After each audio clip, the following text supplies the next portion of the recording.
Okay, we are live. And my name is Cerera Hotep, and I am actually here at the House of Hotep, which is where I live in Chicago. And I'm very happy to be able to present to you two of our empresses from around the world, not in Chicago, but in other parts of the world. We have friends and connection with people all over the planet. And so we are here today with the Empress and her heiress. I guess I could say your heiress, That's Empress. Yes. Yeah. Greetings. So Empress Yamaya, or Yamaya, and heiress Jacqueline, who is your daughter, your offspring, your twin flame, I guess I could say also, because and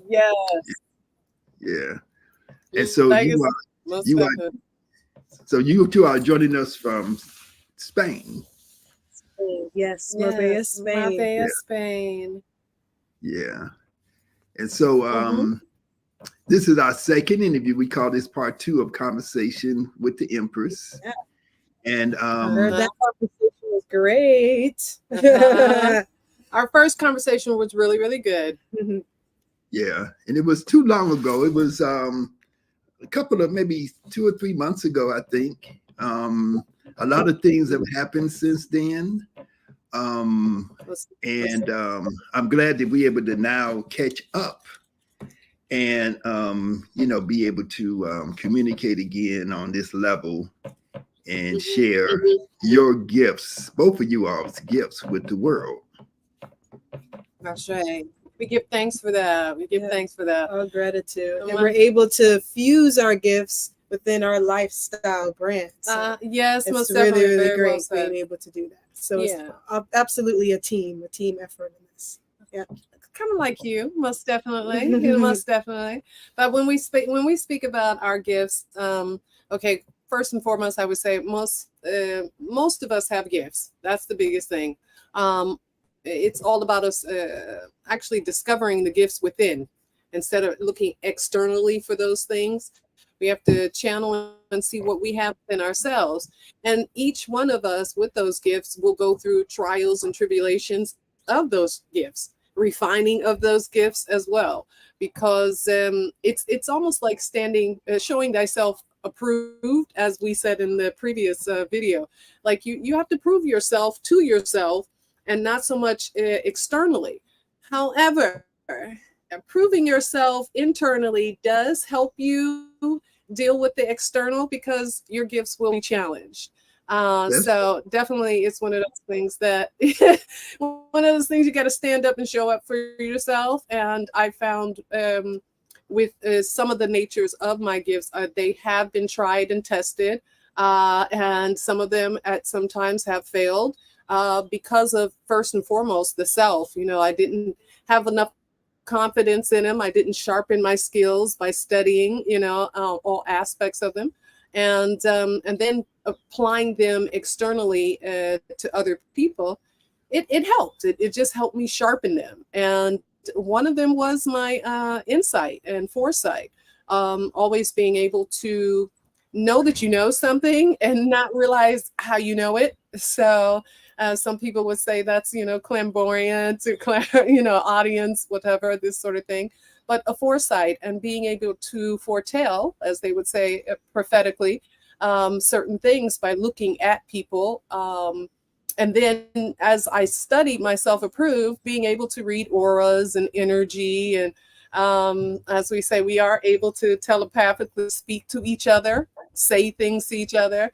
It used to frighten me. And oftentimes because I could look at somebody and see what they were thinking, and it's almost like they knew I could see or knew what they were thinking. And depending on the person, it would work either way. It would either become confrontational, or the person would, leave the space, try to get away from me, or some would actually just be rather just upset that, wow, what? And others would kind of like, you know what I'm thinking, or want to tell me everything. And I'm like, okay, I don't really want to know your business. I just saw that. I want to go this way.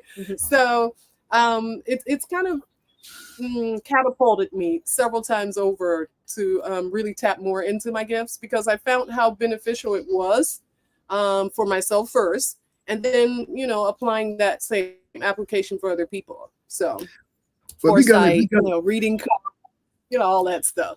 Yeah, well, we're gonna get deeper into that because from the last interview, from listening to the comments, reading the comments that people was making when we posted it to YouTube and to Facebook and so on and so forth, is that people appear to be very interested in your abilities as an empath, and maybe I could say a psychic, somebody who has this connection to the spirit world or to the unseen world, because those things are very important to me, in terms of being a yoga practitioner, a yoga teacher, and so on and so forth, And but what I wanted to do, I wanted to preface our conversation with telling you some things about what I've been going through. Just a little bit on the surface, but just like as I think you said you lived in Chicago before. It's very cold here during the wintertime, and I never complain about it. But normally I'm on an airplane going to Jamaica. But I should be right now, but people sort of waited till the last minute. They started calling me up a few days before the trip was supposed to happen. And then I said, well, I didn't follow through with the trip because of the fact that, you all waited so long, and so now everybody's coming to me saying, I want to go to Jamaica. I want to go to Jamaica, but it's a little bit too late. But I went to Atlanta, and as you know, I have a great granddaughter. I went to Atlanta to see my great granddaughter for the first time. She's 2 years old, right? And so I finally went there to see her, and I had a wonderful time spending, with her. My daughter, who's like your heiress. I have a daughter, Yabo Kia, who lives in Atlanta. She's also a priestess in the Ifa tradition, along with her husband, who is a Babalao from Nigeria, and I had a wonderful time with them. We went through some rituals and did some spiritual work together, and but when I came back home to Chicago from Atlanta, which was warmer than Chicago, it was 45 degrees in my apartment. But I set the thermostat to 72, so when I come back it'll be warm. But something that happened to the pipes. My building is it was built in 1895. So it's old. So the pipes are old in the basement and stuff. So at any rate, I had to work through all of these different issues with the heat system, and then some pipes broke in my son's apartment upstairs, and the water leaked down, and so I went 4 o'clock in the morning to this big flood, this big deluge coming down from the 3rd floor to the 2nd floor to the 1st floor where I live, and it was focused in the kitchen, but I was able to figure it out and get everything shut down and stuff like that. Wow. So then I had to do training this weekend. We do concealed carry, which means that you're learning how to, carry a gun and fire the firearm, and protect yourself, and what the laws are and stuff like that. So I was doing that all weekend. So I was kind of tired, But last night I drank my hot chocolate. I drink the hot chocolate that has the mushrooms in it, like it has the different what you call it, adaptins. You know, they have the different mushrooms. They have certain types of Yes, nutrients in it that make you calm you down and make you feel good. So I had a yes, nice yes, sleep last yes. night, and I was able to wake up in time to really have this conversation with you all. So I just wanted to preface our conversation with that. Just to let you know what was happening, because people think that, oh, you just live this, you don't have no I problem, nothing exactly, ever happens, and definitely. stuff like Yeah. that. Hmm. Mm-hmm. Almost definitely. Yeah, but the other thing too with you what you mentioning that, because oftentimes when things do happen to us, we have the tendency to take on that energy, like this is happening to us instead of happening for us. I Hmm. mean, and it's kind of hard. Of course, it's kind of hard for you to think this is happening for me, for a better reason, or because it's going to segue to something that will lead into a expansion of something. We have a problem with thinking that, because we've been trained to think that when something is that happens out of our control, that is happening against us. It's happening. This is going to happen for the something bad is happening for me right now or to me right now, and it's out of my control. But oftentimes, what I found is sometimes is symbolic of something that is happening in the spiritual realm. It's happening in the spiritual realm, but tangibly, it's happening within this realm that we can see. So, I mean, the depth of it, I know it's water. Okay, it's definitely water. But you said it was coming down, and the depth of that, it was coming down from the higher ups down to you. And it's like an overflow. When you were mentioning it, I stepped outside of the natural aspect of it and just heard from the spiritual side. And the depth is you're still fine, you're secure, because of course these are tangible things. But all I heard was like there's a mantle coming down, there's an expansion, there's an overflow coming down for you. There's something that's new, especially in this day and age now. I mean, it's all spiritual truths this year.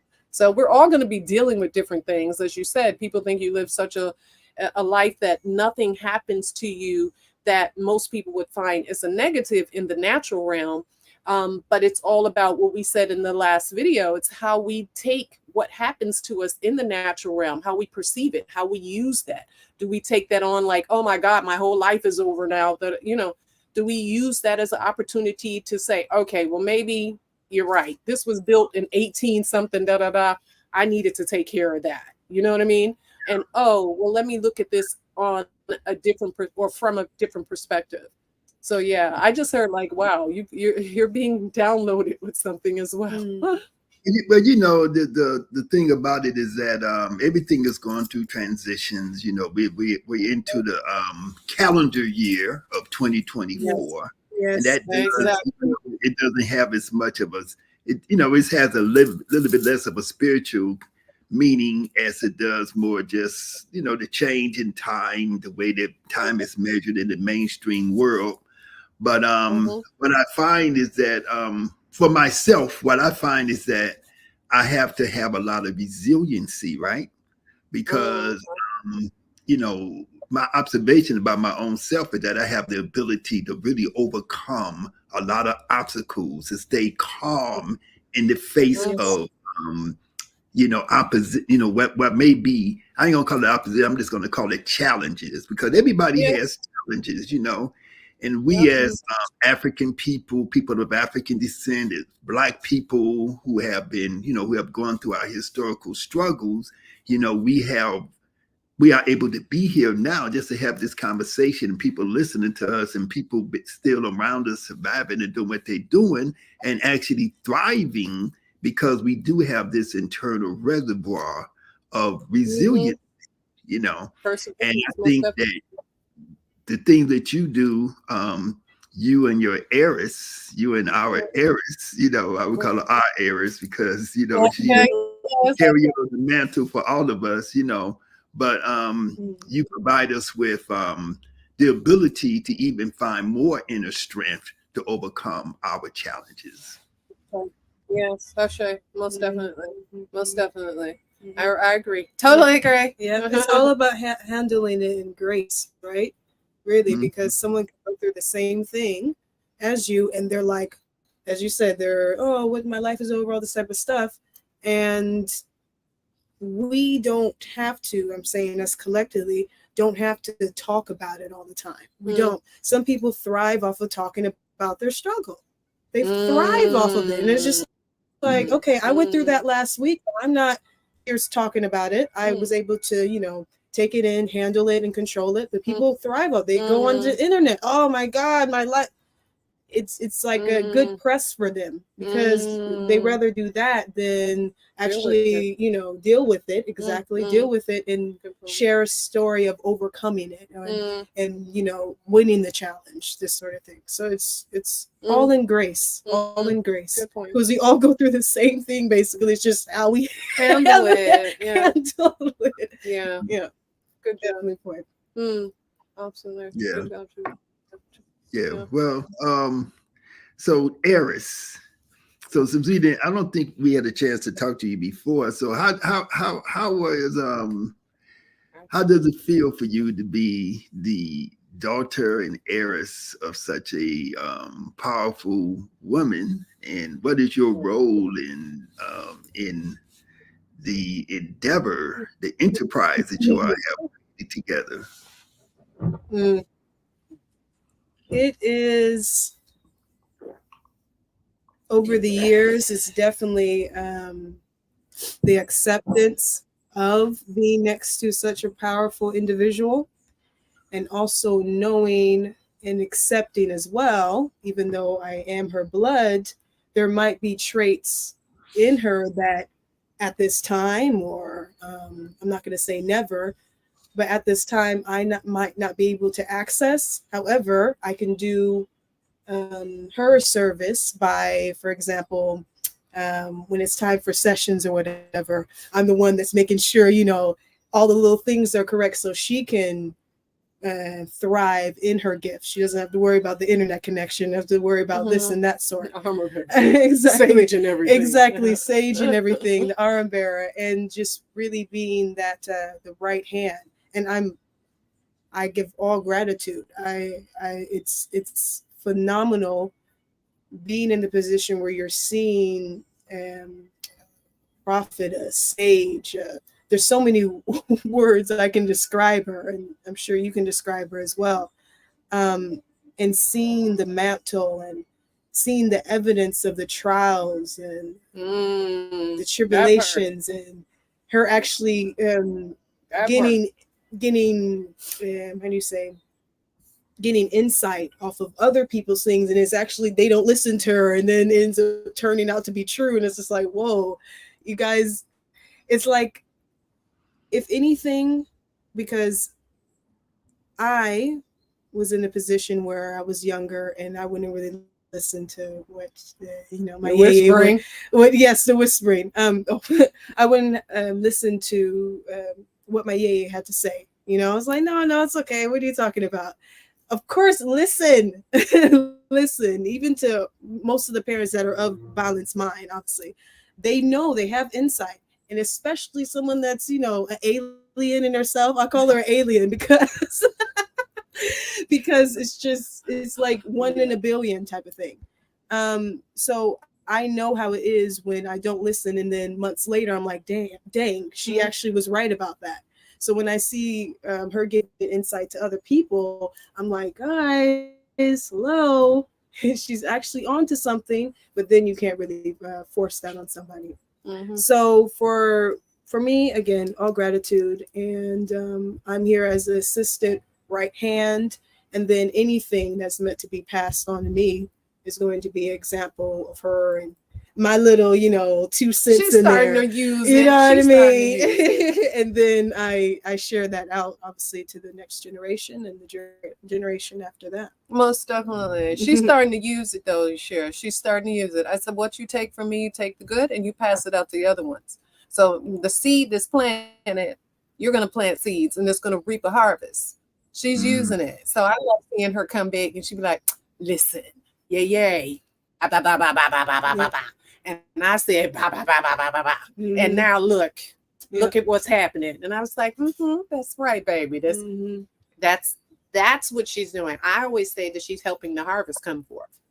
Exactly. And I'm having grown people coming to me and saying, or even coming up to, because we have a little corner over here. They're like, oh, thank you for raising this daughter of yours. She's so on it. They're grown. They're like double the size, double the age, or even 3 times the age, and they're like, wow. Yeah. Because I learned very early, no, I'm going to take all.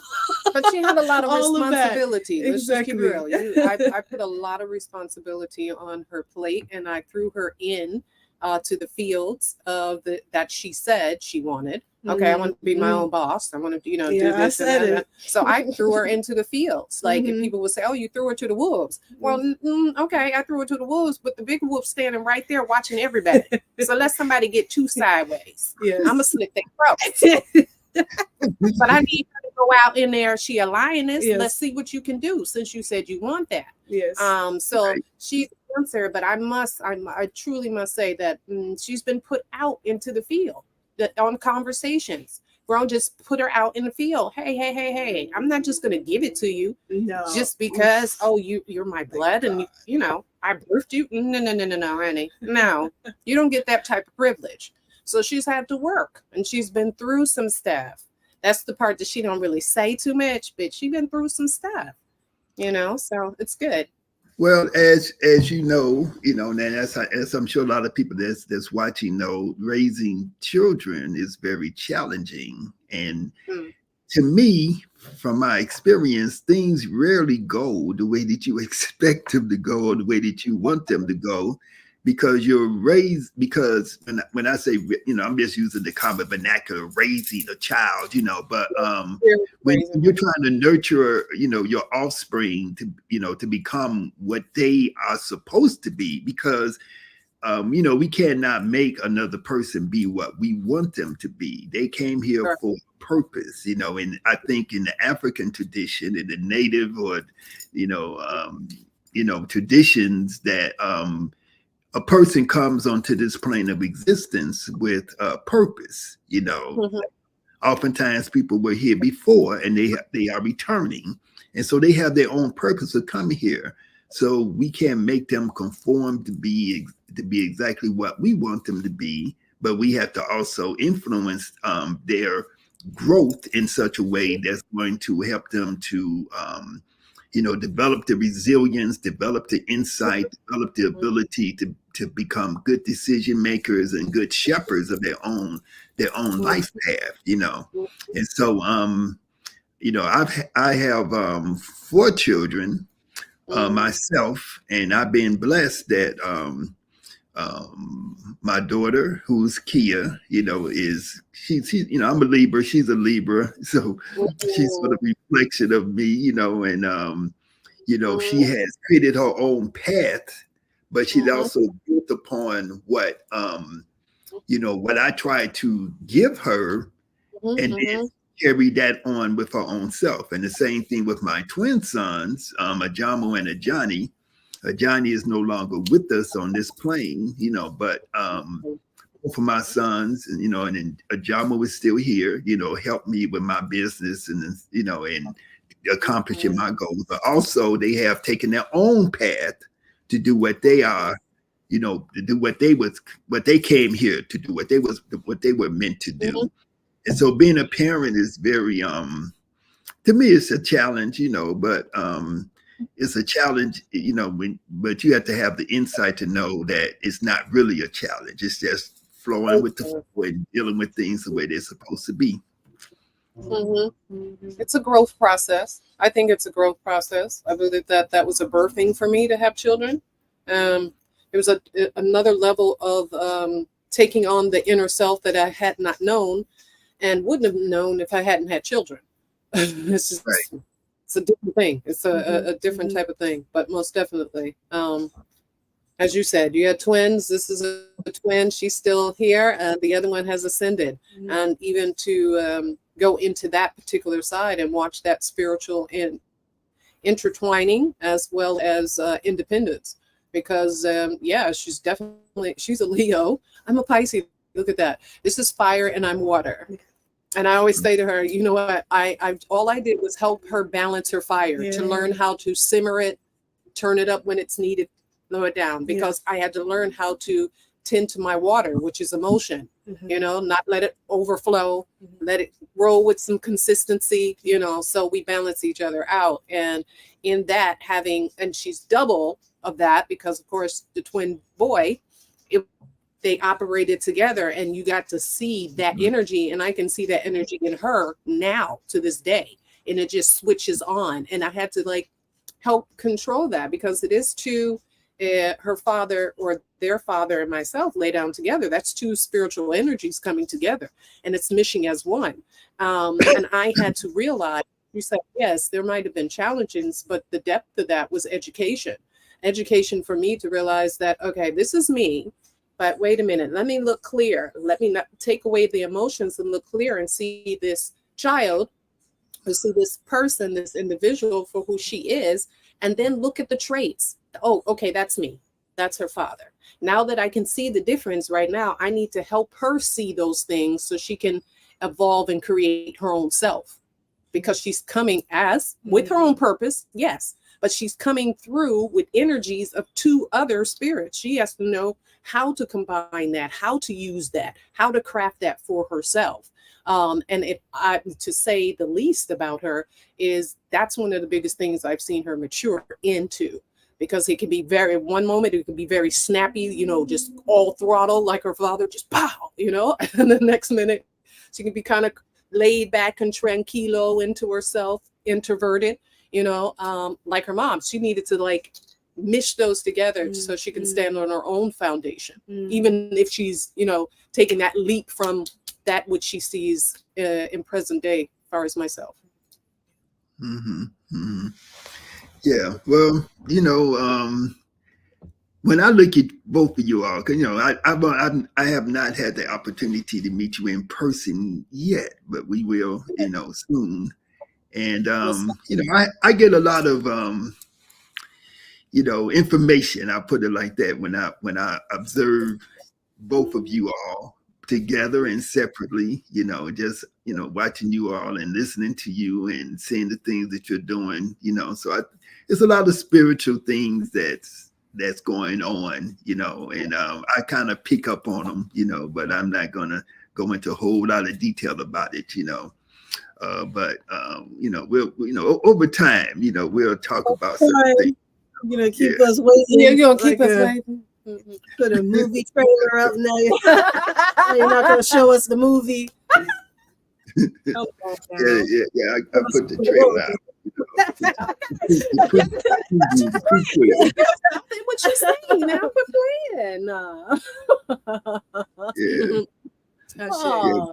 playing.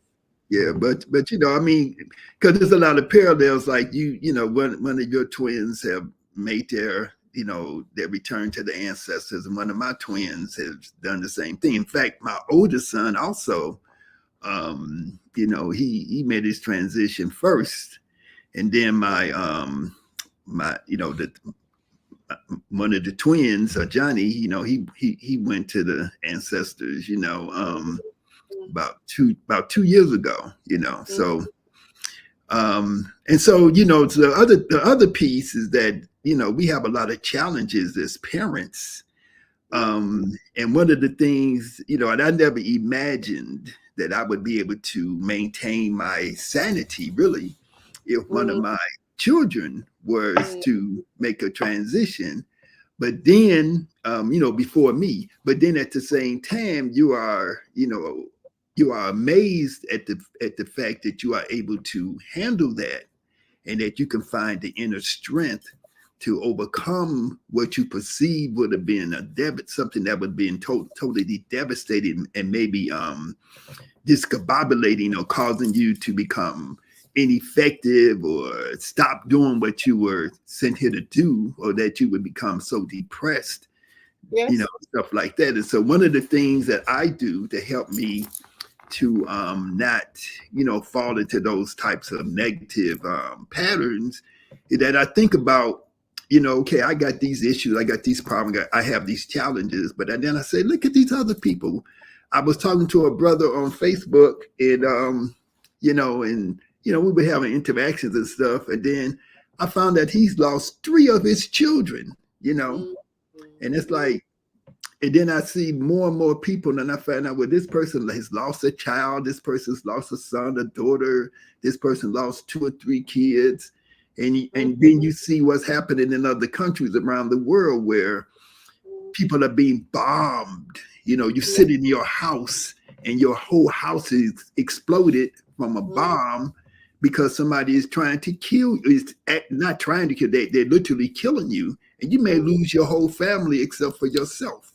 And so then you think about all these things going on in the world, and you say, well, some people have it much more challenging than me, and that they continue to you got to continue to move forward. You see people gaining great strength from the challenges that they have.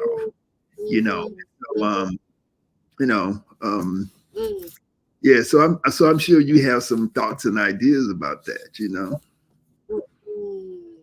Now, what the part of because I speak about Jeremiah, and the depth of it is there's still the place that, okay, I'm the mom. I went through a lot of spiritual thing there, and that's really, it's in depth, and I got to see a whole lot of stuff, and that's where my spiritual awakening went in, I would say 100-fold, with his transition, 100-fold, to a point that it was being able to watch and see spirits move so quickly, on people, around people, the whole nine. To a point it carried over, calling things forth, where you would say people can, a traditional, where they call forth rain and different things of that sort. I went through all of that process within a very short time. So it was like a Mack truck hitting me throughout all of it, seeing the people that are around me and seeing them quite clear. And them having such a, what is this movie that the guy fell in the hole? It's sunken, in the sunken place. Sunken. Yes, in the sunken place. Yeah. I saw all of this before the movie came out, like to be able to see people that were literally walking around me, and spirit was like, listen, that's person, I know you love them, but they're in a sunken place. You can choose to jump in with them, but you're going to sink further. So how you have to learn how to be attached and detached. So I went through so many different realms of that, in the family as well as friends, and then outside in the community. The other thing I got to see was the transition of the spirit here, because she also then too had to walk through something, because they were used to playing with each other, protecting each other. They came, they were in the same casing. They came out individually, but then they were like collectively moving all the time, and I, from day one, always treated them like they're a person. I'm not going to gaga Google you. Grand Rising. Good morning. Hi, baby. How you doing? I'm speaking to them like they're beings. There's no need for this, right? So they were already mentally stimulated and interacting with each other. Now, the depth of what I got to see spiritually, and as you said, some people will have many different challenges. What we do, oftentimes we hear more about the parents' reaction to losing the sibling and the child, but we don't hear the siblings talk about losing the sibling, especially those that are so close, the twins, this sort of thing, how that is for them. What I got to see from the outside was her going through such a transition. I was 3. Yeah, she was three and a half. Yeah, she was going, and I remember the depth of they both had their own traits. One was more of a drinker. Jay was more of a drinker, always drinking. You can give him something, he'll drink something again. This one, she wanted something to eat. They were extreme. they're delicious to me, of course. He's long, thin, and tall, and she's tall, but she's thick and absolutely what we would say male and female, completely complete. And but fully grown, because I'm 6'2", so they were not small babies. These are like, okay, you're 3, but you look like you're 5. Wait, what? So they had that same energy. And the death, when he transcended, she went through a whole whirlwind because she wasn't physically near me at that time, and had to be brought to me. So to watch her change and evolve, and the biggest thing that would come out of her was the orating of the spirit. And myself and my partner at that time, I turned and I was like, look at her, and the orating of the spirit kept coming out, where she was only speaking in the unknown tongue. That was like and I, because of course I enter and understand that and had the gift of interpretation, could hear what was calling back to me. But as she kept growing, I could see she was going back and forth because she felt like, I can't speak for her, but what I saw was more like she was couldn't balance. Wait a minute, where's this? Where's this side of me? Where's this? Why isn't he talking to me? Because Jay has such a very strong presence. I could, if we were walking down the street, even now, his energy and presence, I know, boop, okay, that's him. Dude, okay, there it is. The number 3s, why 3s vibrate with me so heavily. I know when someone else is ascending heavily. If I see celebrities, things of the sort, I get, because I'm just connected to that vibrational energy. That's one of the portal numbers for me. And she went through a stage, and that's the part that I believe she ought to like express to other people, because that's the biggest stage that people have to come through that are connected to it, that brother, that sister, and how they move through that, and get to a place where now they're operating in it fully, because she had both of them operating in her for such a long time, and it looked like she didn't have balance to me, because it was extreme. She was like tugging on herself, like we do with ourselves. Mm-hmm. I believe we all do that with ourselves, and it's kind of it's a dual thing. You as an individual, me as an individual, we have male and female inside of us. That principle, that energy, that vibration. We have to learn how to balance it. So now you imagine your twin is the opposite of you, and one ascends. How do you deal with that? How did you deal with that? Because that's a big one. What age? All the way to now. All the way to now. Yeah, because you went through a big transition. When was the biggest one? Just so I can mark the year in my head, because you were observing me. Yeah, 13. Where you went through 13 from when we got here. 13 to 16. Yeah. 13 to 16. Yeah. So during that time, getting the balance and the full balance, and I would say my majority of my teenage years, it was like really, really tomboyish. I was just like, video games, this sort of thing, not so much in my feminine energy or anything like that. And during that time as well, I was doing like MMA training and doing like Muay Thai, kickboxing. She actually put me in that. So I was doing that for about 2 years, and I would say I got a balance from that. Sniper.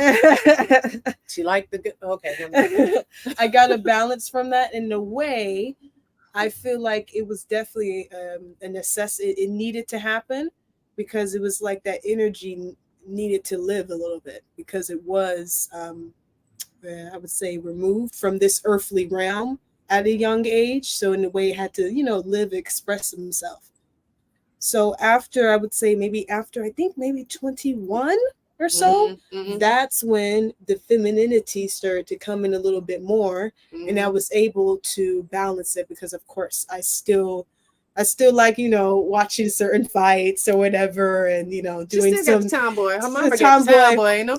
Tomboy, and in a way, I believe I developed those skills also because I am feminine, but I feel comfortable enough I can defend myself.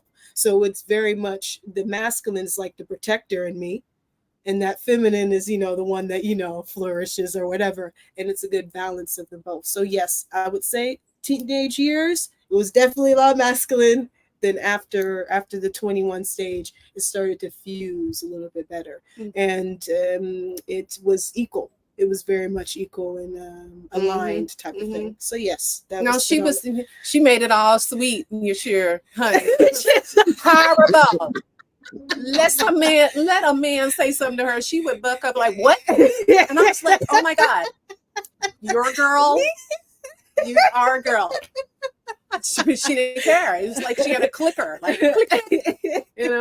She would run for it. She wants to fight. All her friends were big men doing M&A. I mean, I get it. Okay, I had a lot of male friends too, but my God, yes. And the energy, male energy. Let me just edit a little bit more. I wasn't going out here like, going into random fights or whatever. I would say with my training, I'm trusting that you can relate to it. Yes, here with the training of certain martial art or whatever, it does discipline you. So you're not like, oh, I want to go I'm training to beat somebody up. No, it brings you to a state where you can actually control your emotions. So that's very much so.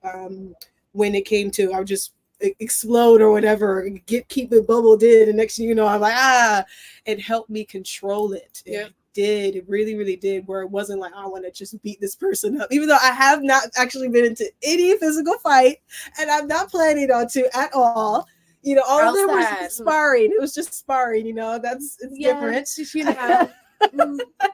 But yes, that really did help the control of the emotions. Seriously, that martial art, it really, So that's my little comment on that. It goes to what you were saying, you share why you use yoga, why we use yoga for certain things. That's why I put her in those activities. She needed to learn how to channel that energy, how to focus that energy, where it came out, and it helped her be more disciplined as an individual and use those energies when she needed to.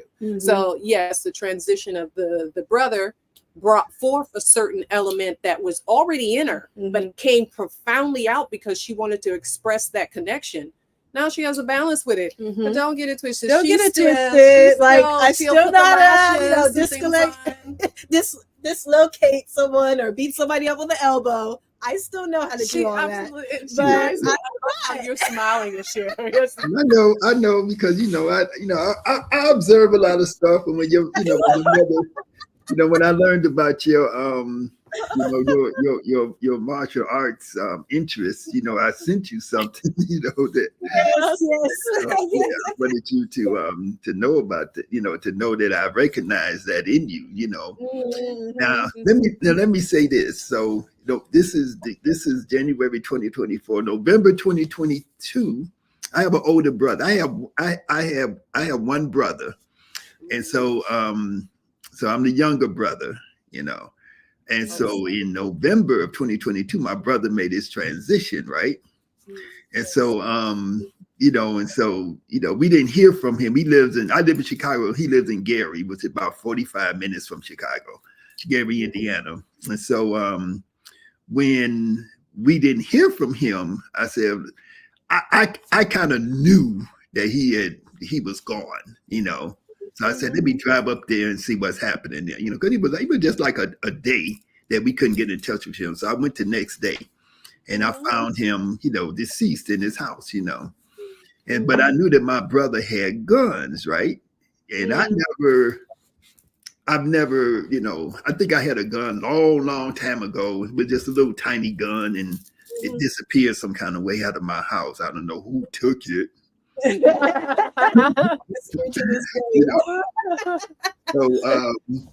But at any rate, so I went to his house, and I was able to recover his firearms that he had in his house, and he had, and so you're talking about like the spirit of your sibling and stuff, communicating with you. So I just got very interested in firearms.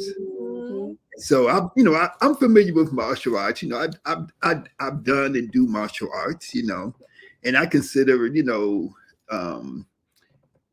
art understanding how to use a firearm to be part of martial arts.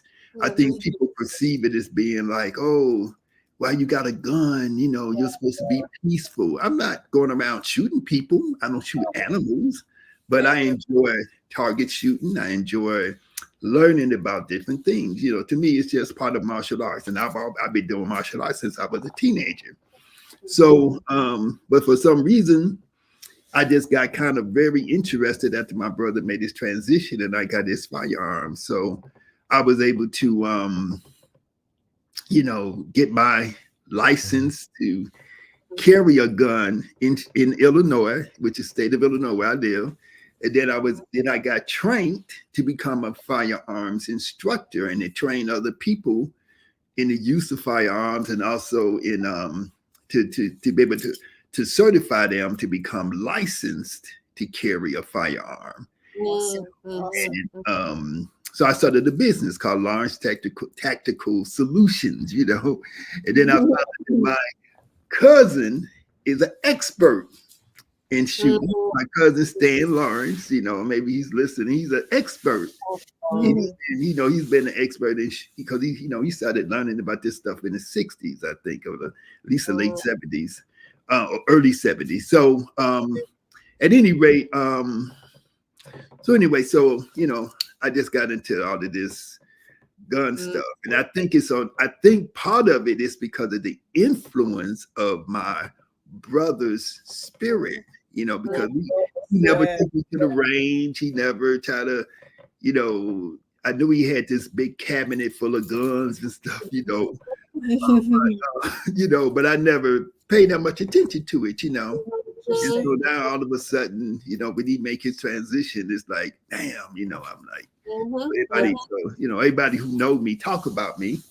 And then, you know, they make fun of me or stuff sometimes, you know, because they, you went gun crazy, you know.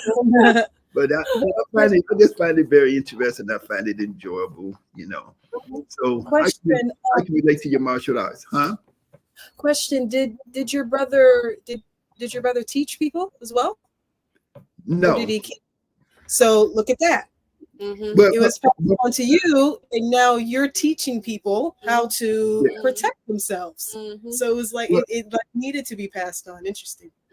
But I don't know, you know, I'm sure that he it's like he wanted to take he never offered. I don't remember him offering to take me to the range, you know, or anything like that. I probably would have went.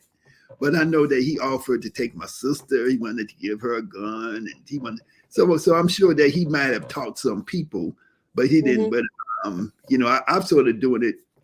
I'm trying to do it as a business and as in a way you did. Yeah, and you know, and I'm trying to do it as a means of because when I started getting interested in shooting, I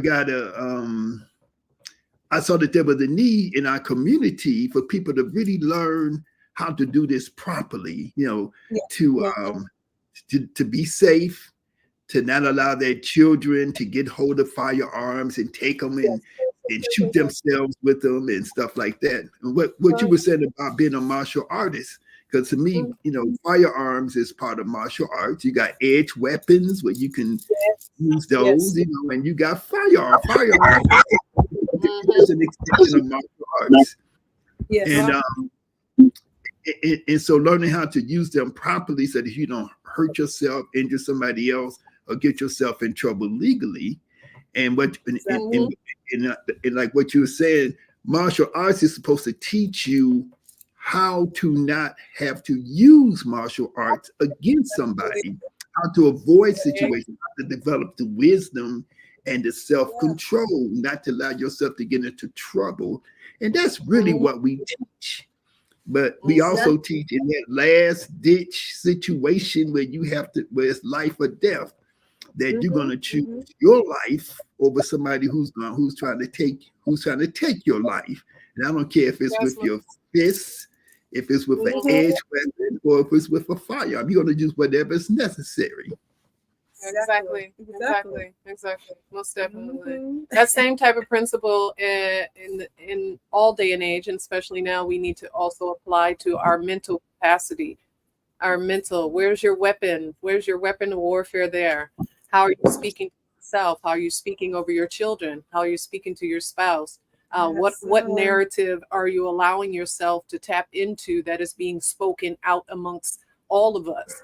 It's the weapons are definitely, or we say the choice tools of weapons should be applied in those areas, because just because there's not a physical threat in front of you does not mean there's not a verbal threat being amplified on you, around you, to you, or by you even. So yeah, protect yourself in all forms. So so we've been talking for a while. How do people get in touch with you, Empress and Eris? I'm gonna type it in. You got it.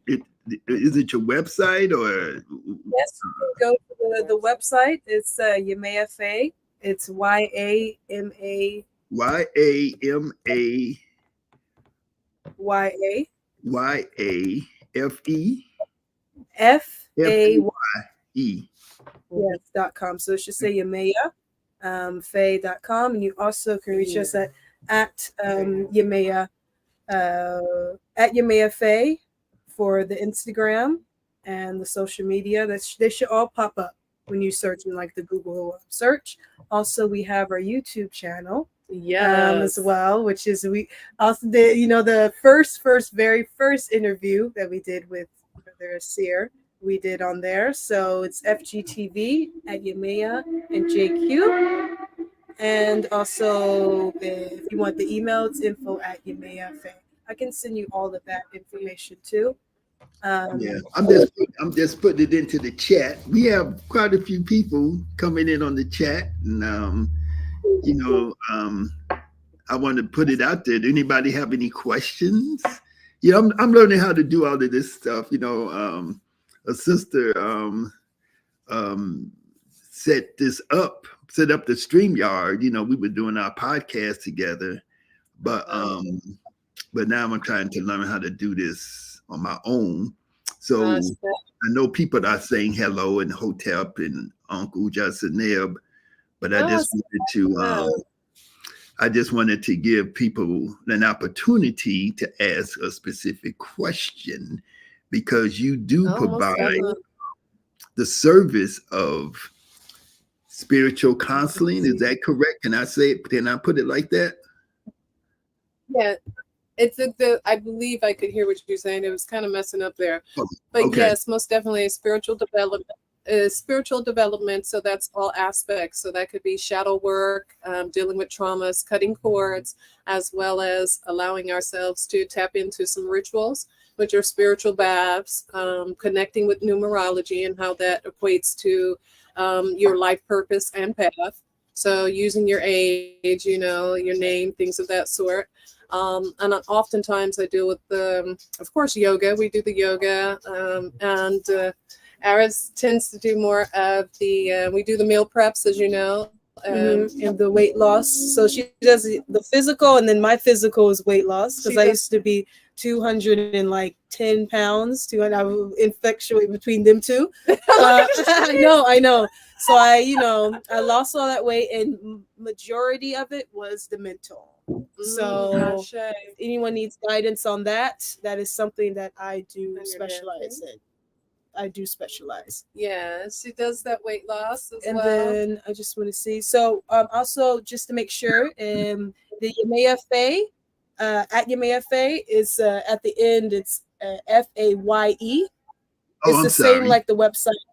Yeah. So just need to make sure that's there, and then you should be able to find that on the Instagram, and then my Instagram is at JQ Mindful Bhati. I'm pretty sure I can put that there somewhere. So we kind of cross boards across. She does the weight loss as well. We guide people with the meals and things of that sort. But as she said, the biggest thing is that mental capacity, mindful.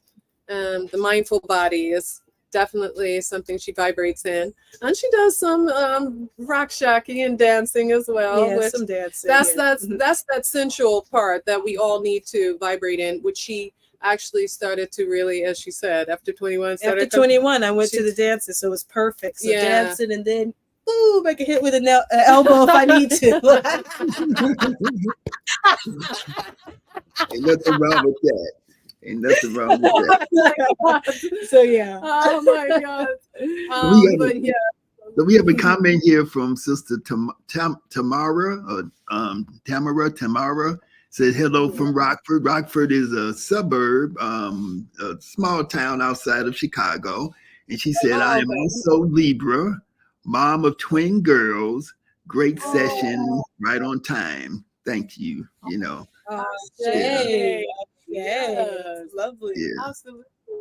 So you know, and for those who have twins, you know, in Nigeria, you know, they call twins ibejis, and so twins are a blessing, you know. And so you know, when I found out that the mother of my children was having twins, I was happy, and I said I want to have two boys, you know. And I don't, you know, yeah. I mean, if they would have been girls, I would have been happy too, you know. But yeah. But I was just, you know. But in my sons, both of them became great martial artists. Wow. You know, dancers, African dancers. They are phenomenal dancers, and then they moved. When they got into their late teens and their 20s, they got into hip hop dance, you know, and tumbling and flipping. And so they're like you know, they're like tremendous, you know. That's good. Can you hear me? Yes, we can. I was asking her what the name of that dance is that is so popular here too. It's because we have a lot of Brazilians here, so they do the Capoeira. This one here, so nice. And then the fact that the history behind capoeira is amazing. Like they would do the dance, and then when you know during that time when those other people will come in, they will act like they're just doing a dance, but in a way they're actually practicing a martial art. That was so phenomenal beautiful. When I heard that. Absolutely phenomenal. But you know, at our studio here in Chicago, we offer capoeira classes with Dr. Kamal Rashid, and I've been to Brazil many times, and I've been around some of the masters there, you know, but people may not understand when you hear the term capoeira. And my good friend, my great friend, Wayne B. Chandler, he's also a capoeira master. I don't think he does it like he used to. But he was a phenomenal, I think you call it capoeirista, you know, and it's an African martial art. It's disguised in the form of dance. Yes, exactly. It's so beautiful. I wanted to do that. That and fencing. Those two things I really want to get into that and fencing. And it also has. I learned that it has influenced, something that was African. Of course, we know Brazil. There's a whole bunch, even though they might not call themselves Africans, there's a whole bunch of Africans in Brazil. It actually has influenced the modern, even hip hop music of Brazil. They have that, you know, the drum, that drum beat, it's everywhere. So that's something during the time we have to go to Brazil. We haven't been to Brazil. It is influenced. We haven't lovely to go. But you know, we have a trip set up for Brazil in October.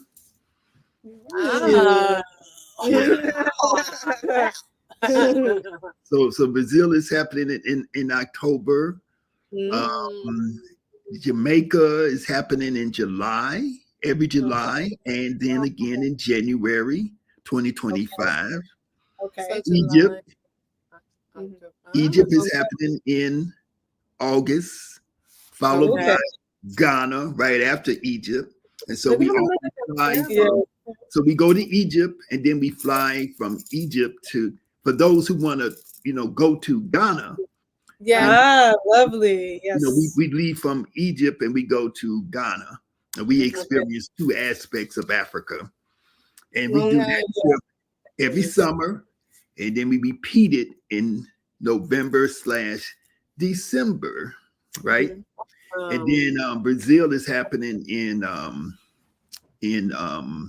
October, around the time, I think it's right after my birthday, October 17th, so, and then, Nigeria is taking place.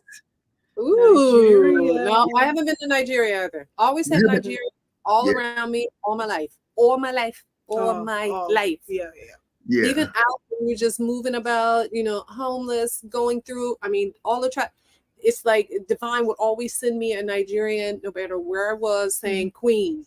I mean, like just always, all around my life, all my life. And it's just like, okay, fine. I have to like really tap into what's going on there. Always have had it. Of course, I have the tattoo now because I researched my name and did all my, inner and overstanding of what my name meant, and went back. And so I have the tattoos of the Nigerian and Benin and just all my life. So I'm loving the Nigerian part of it.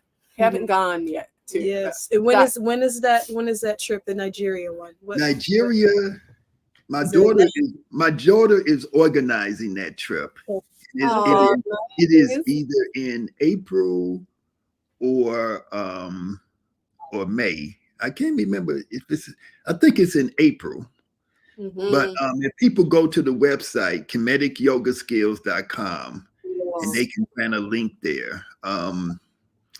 And so the reason I'm mentioning these trips and these different events and activities is because, we've been discussing the inevitability. I'm not going to say the possibility. I'm saying the inevitability of us working together and, co-sponsoring these trips and co-hosting these trips to give people, an expanded experience of what they can get from me, what they can get from you. In the past, I've done trips with Wayne B. Chandler. We used to do something called Alchemy of Inner Empowerment. Dr. Sunyata Amin out of DC. Jill Menard out of Houston, who is a fabulous yoga teacher who is now acting because she's actually the actress now, so she's been an actor already, but phenomenal people, I've been able to work with, and also working with Jabari and Anika Osaze,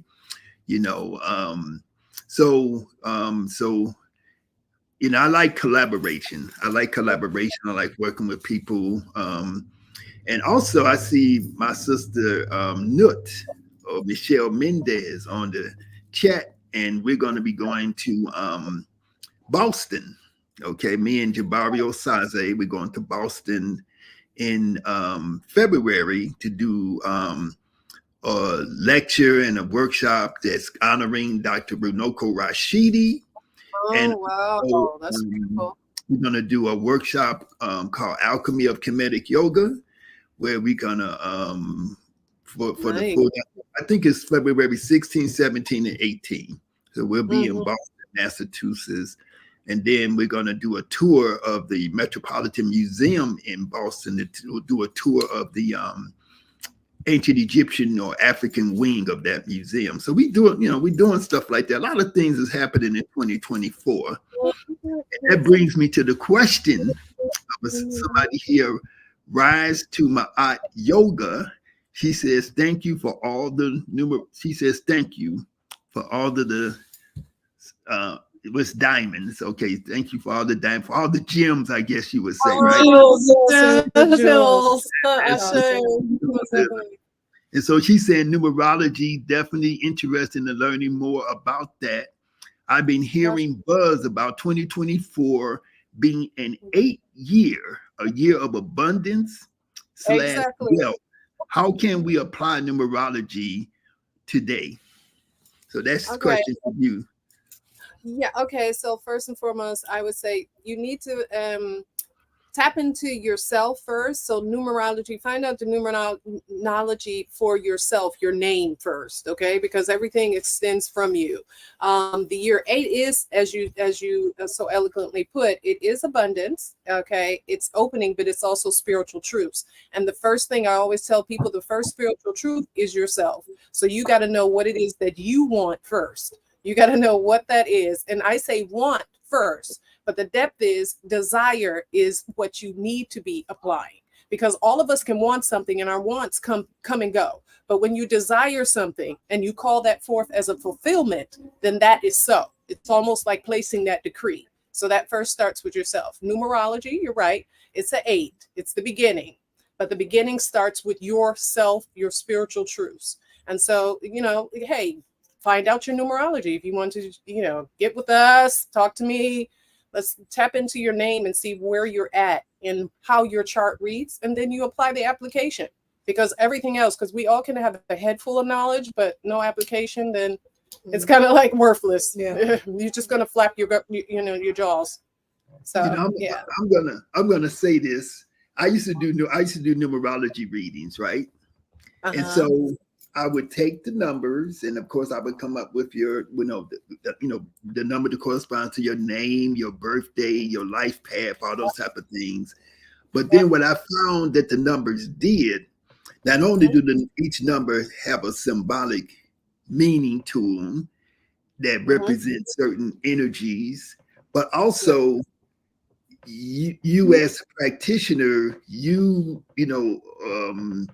begin to get insight above and beyond the number.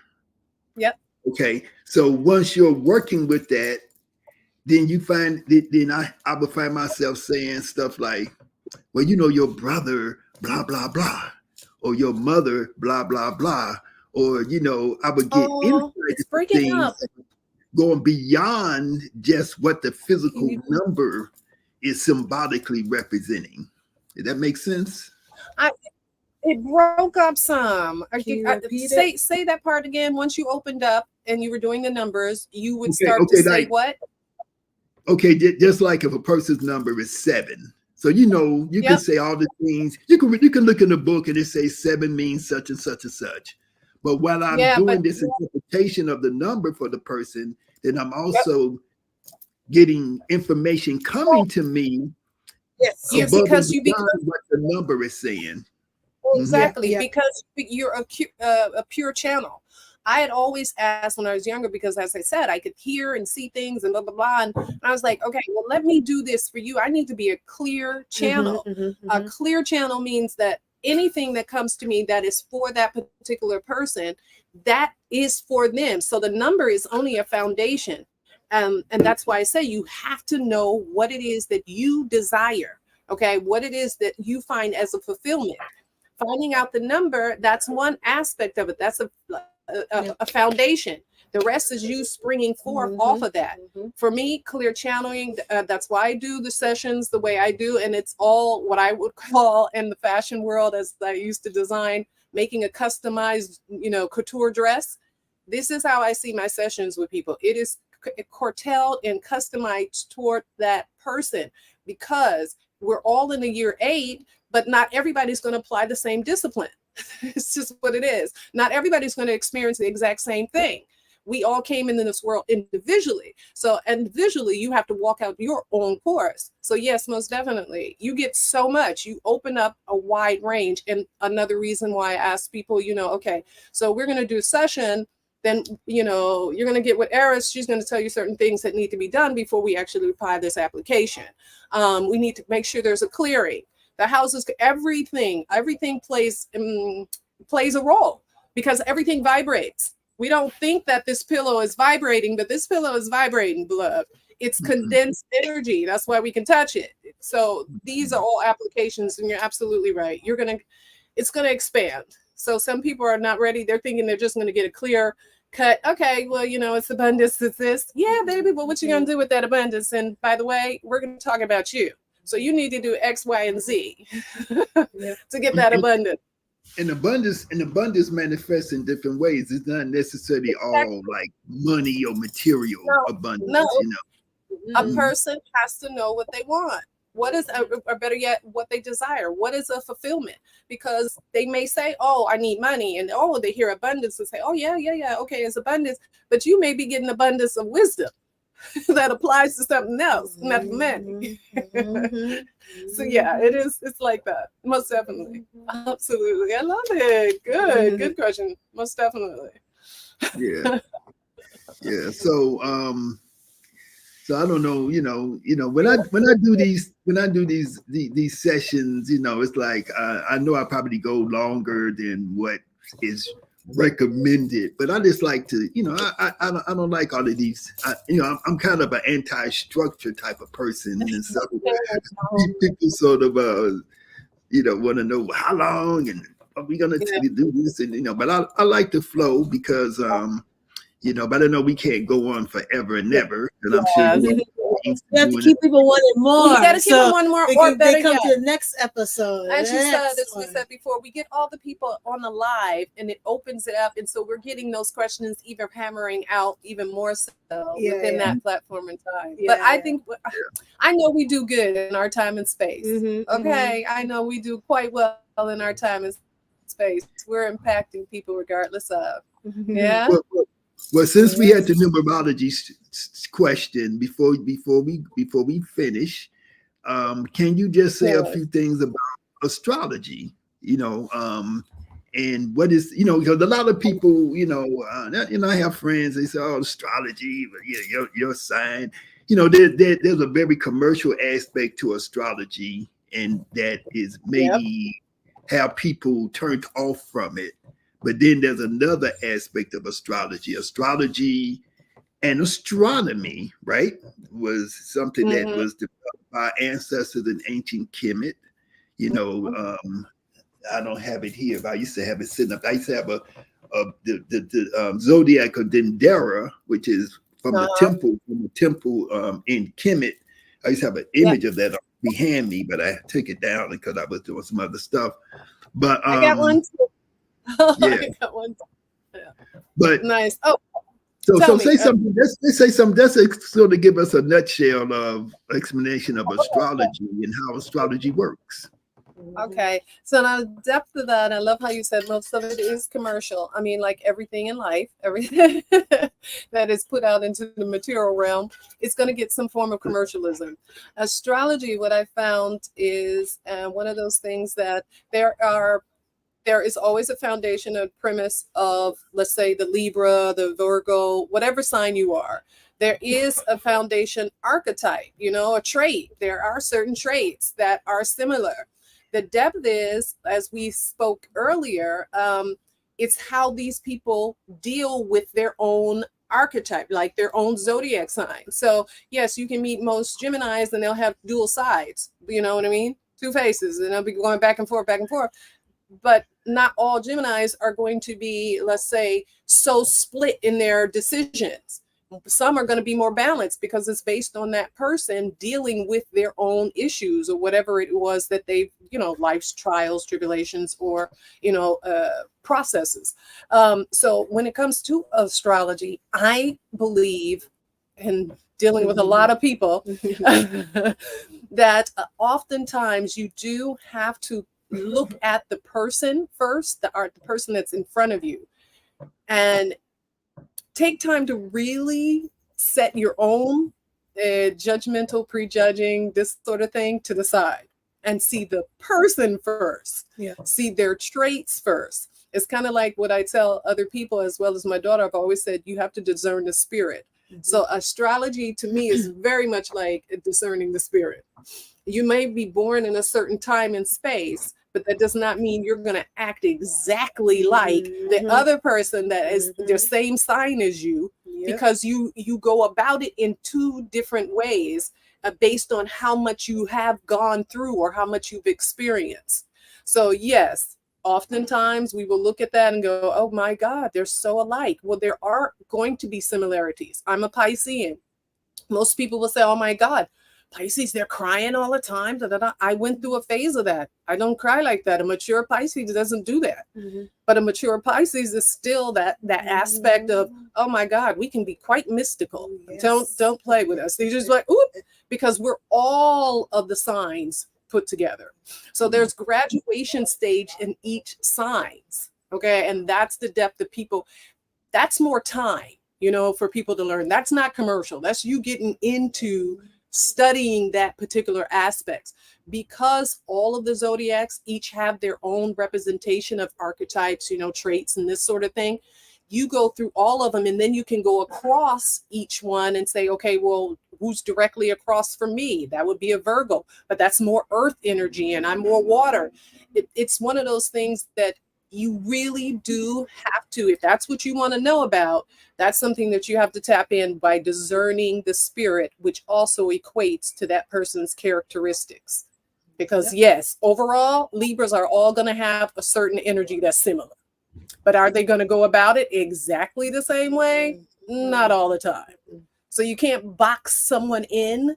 You know what I mean? It's still an energy. And we put out that energy based on what we've gone through and how we've gone through it. Okay?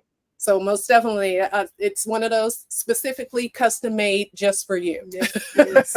But let me just add this, or just say this in conjunction with what you're saying, is that when I look at, see, I could see astrology in almost everything that we do, right? So we have, from a kinetic, I'm a but I guess my orientation is kinetic. I have a kinetic orientation because I kind of look through I sort of look at the world through the lens of Kemet, right?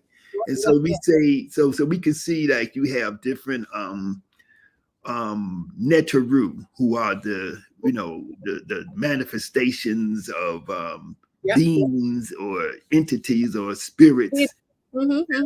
And but we can see that they all vibrate to a particular color. They vibrate to a particular day of the week. They vibrate to a particular season. They vibrate to a particular planet or a star or star system, and so on and so forth. So we can see these connections between the the celestial reality and how it manifests on the physical plane of the earth, And so when we view the world from a very materialistic perspective, we say, well, what's the connection between this star way up there and how I feel and how I'm acting and and so on and so forth, But if we don't understand things from a energetic perspective and from a spiritual perspective, then we're not going to see how they can be connected, right?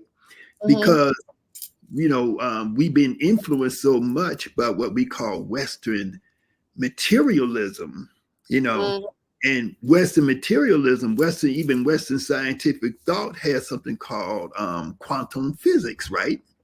And so we know that from a quantum perspective, that there is a connection between things that we used to didn't understand that they could be connected to, because the phenomenon is operating at such a different level of reality that it's very difficult for us to perceive it. So we have the energy coming from different planets. We have the energy coming from different star systems and so on and so forth, and different sections of the of the sky, of the celestial reality. But if we only want to observe those things or think of those things from a materialistic perspective, we're going to say, oh, that's not possible. It is possible on the level of reality that we can operate from as African people or Kemetic people. So there was always a connection between the astrology, the astronomy of ancient Africa, and the astrology of ancient Africa. Hope that makes sense. Yes, no, I totally get what you're saying. Most definitely. Most definitely. But you start discerning everything spiritually, it all kind of just, for me, it all just connects. It just starts connecting.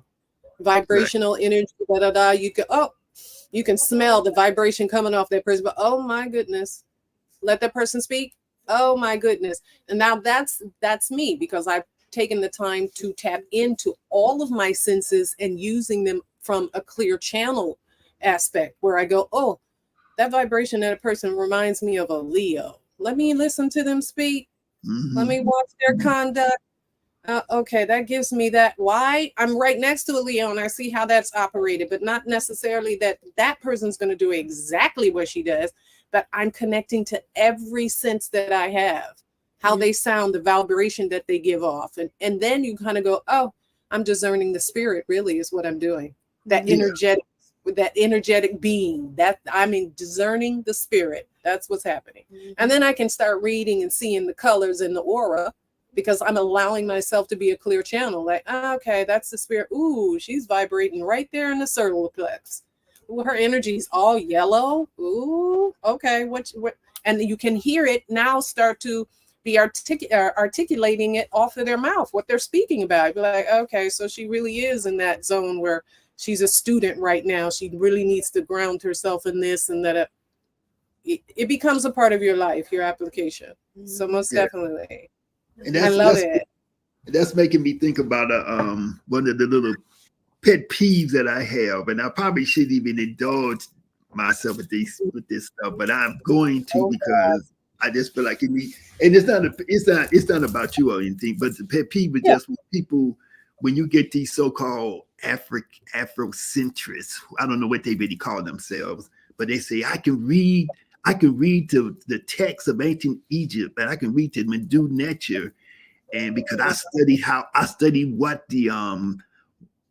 from a book that was written by a white man named Gardner, and it's saying this word means such and such. And ancient people in ancient Kemet, they didn't never do yoga. There's nothing about yoga written. There's nothing about meditation. There's nothing about chakras. There's nothing about all these different things. And it's like, you haven't done anything. You haven't done anything. They haven't done anything to really cultivate their own inner selves. You know, they just being very materialistic and very superficial. And then they're going to say that they know something because they look at some symbols, and then they're not looking at they're not looking at the esoteric meaning of these symbols, and they're not opening themselves up to new ways of learning and perceiving and knowing reality that goes beyond just the mundane physical literal limitation. Yep, most definitely. Most definitely. I can tell. So I think our work is around how do we help people to cultivate those inner aspects of themselves and stop being under the influence of the Western materialistic perspective of reality. I think that's our work. Yes, I help them tap into source, which is the self first. Yes. Yeah. Help them tap into source, the self first. And usually that's going to be like the gardener, tending to the garden. You got to do some, digging up, some tooling, this sort of thing, and then replant new seeds. Right. Yeah. Yeah, and gaining insight from your intuition, and your gaining information and knowledge from your intuition and from your psychic, what we call psychic abilities, what the Western world call ESP, extrasensory perception. There's nothing wrong with that. That is what our ancestors did. They were both physical scientists, and they were also metaphysicians. They were both physics. They understood physics, and they also understood spirituality. They wasn't just one or the other. They were both. Exactly. That's why they were able to do the things that they've done. And they tried and tested it, as I spoke about earlier with myself. I had to go through and try and test these things, and most people are too afraid to try and test it, or standing out by yourself, being what we call suspended in midair, but you're touching the ground. Yeah, these are the applications that one must definitely tap into if we're talking about them tapping into their inner source, because you are the source.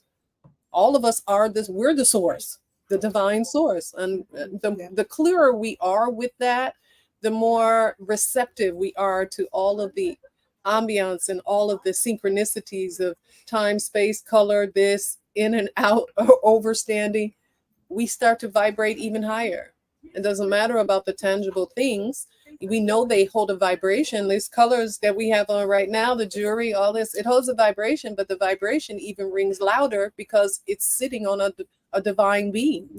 It's being represented by represented by a divine being. Yeah. Yeah, but let's see what you just said. You talked about jewelry, for example, and all the time I don't like, I don't wear a lot of jewelry all the time, but sometimes I wear jewelry, and then you see how the in Africa in general, and how in Kemet in particular, you see all the different jewelry people wore, the different types of metals, different types of stones, and so on and so forth. All of these things was done not just to say I'm the king. I got this exactly. It's done because these different metals, these different gemstones, they all carry a vibrational frequency that has an effect upon the bioenergetic body, right? Yes, most definitely. And so they're doing these things not just not just to say I'm materialistic. They're doing these things for other reasons. They goes beyond just the physical. Oh, most definitely. We get past that, we soar. Let's put it that way. We definitely soar. Right. And it is interesting, just watching you two and just seeing what you're wearing. And I mean, you all are like a team. You're like twins yourselves, and but everything that you do, everything that you wear, the colors you wear, the way you present yourselves, it all has a purpose. It is not just nilly-willy. I mean, I'm sure that you have a reason, or you have a feeling, even if it's not a pronounced, in the front reasoning, there's a reasoning somewhere that's coming out for why you do everything that you do, the way that you and other people, the way we present ourselves. So we have another comment or question here. It says from Sister Shanti Shakir. She says, peace and blessings to all the beautiful panelists. The frustration with decolonizing the mind of melanated people shows up event in mental health as a therapist when I integrate holistic approaches. So I guess she's saying that she's a mental health professional, and she's incorporating holistic principles in her work, and helping people. And I can relate to that because as a social worker, which I did for many years, I always incorporated holistic principles, spiritual principles. When sometimes I would explain people, when you're doing that type of work as a therapist, a counselor, a social worker, you have to be in tune to the spiritual world in order to help people to the maximum degree that you're able to help them with, Yep, most definitely. It can't just be with the books. It's like raising children. I'm sorry, there's no book out there that can tell you how to rear or raise a child. Yeah. It gives you here's a tip. Each one is going to be different. You're going to have a general premise, but come on, you have to go through that particular thing. So most definitely, you have to touch into more than just the tangible.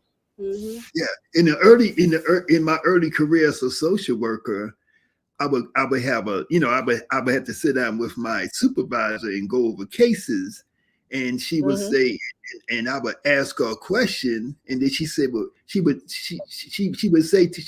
not say, well, what does this theory say, or what does this procedure and policy say? She said, well, how do you feel? What perception are you getting about this case, and what direction you need to go in? So she would. So she had. This was a sister, right?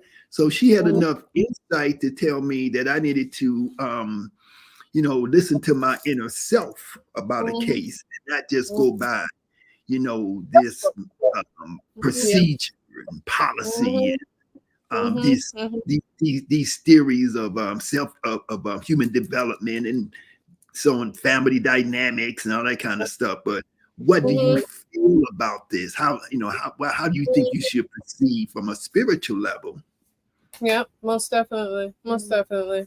That's where we're headed. We're in a spiritual year, people. We're in a high spiritual year. Yes. It's all been spiritual, but we're in a very high spiritual year. New beginnings. Start with Okay. yourself. Start with yourself.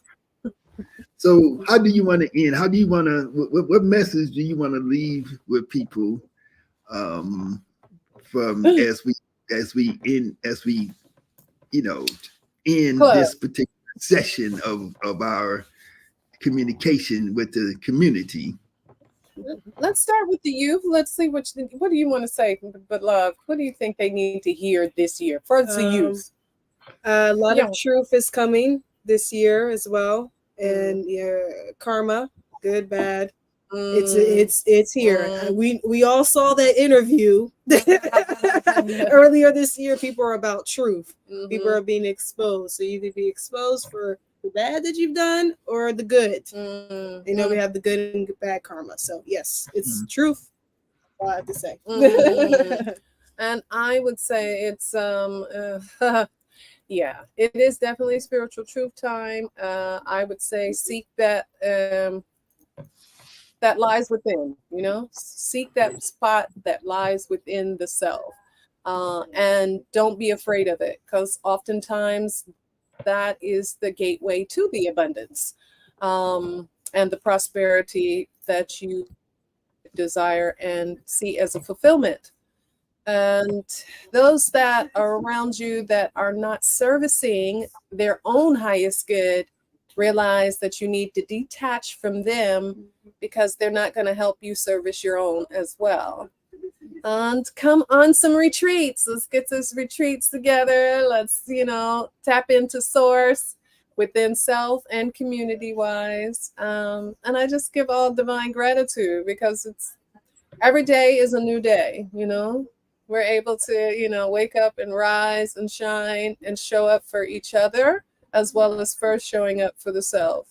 I think that's my biggest model and will always be my biggest model. Let's show up for yourself first. Then I can show up for you. I can show up for her if I show up for me first. And trials and tribulations happen to all of them. You, me, everybody. I don't always want to be like, oh my God, I want to go work out. I want to go help I have to push all past that. I'm in pain. I have to do this, I have to do that. Well, this is me showing up for me. This is me watering my own garden. You know, I'm a garden. I'm a flower. So I have to tend to my own garden, my own water, my own flowering. And if somebody that's next to me can do that for me too, then it's a whole field. We end up becoming a field of harvest, a harvest to, you know, therein. It's truly, that's all I can say, you know, it's really that. And I look forward to seeing some of you up close and personal, hearing the comments, this sort of thing, because I thrive when I'm also able to help you thrive too. That's the biggest thing that I've learned with teaching in any capacity, whether I was in the fashion world or just dealing with spiritual things or day-to-day basis. Okay. I thrive when I help somebody else thrive, and it helps me sharpen my skills so I'm able to articulate what it is that person needs to hear as a clear channel, seeing things through. Ashe to you, Uncle Ujab Saneb Neb, Master T. Thank you. And you know, I encourage everybody who's watching and listening to get in contact with Sister Yamaya Faye and Eris Jacqueline, and take advantage of the things they have to offer, and also be looking out for our collaborations that we're going to be doing in the future, because 2024 is here, but we got to look at 2025, 2026, 2027, because these things go in cycles of more than just a year, a calendar year. What you call it? Gregorian calendar. You know, it's all kind of different cycles and sub-cycles and big cycles and smaller cycles that's taking place that we have to take advantage of, you know. And so you know, we're talking about the future. Take advantage of your own cycle. Tap into source. That's what they take advantage of your own cycle. Yeah. Right. Okay. Yeah. So I encourage people to you know, continue on with your quest for health and wellness. So putting the shy. right things into your body, the right things into your mind. Mhm. Don't be distracted by all the different stuff that people is talking about. That's supposed to be the latest gossip and stuff like that. You have to be focused on yourself and be consistent. And you have to also work in your own best interest. Don't fall for the okie doke, you know, Mhm. and Mhm. stuff like that. And you can't everything is not going to be perfect. Everything that you're looking for, that you want to see happen in this, in this reality that we live in, it's not going to always be perfect. There's going to always be struggle involved with it. We all struggle. We all fight, because we all have obstacles that are intentionally being put in front of us, but we also have obstacles that we create for ourselves. Mhm. That's the biggest one right there. Mhm. We got to fight Mhm. through. And so we have Ashe.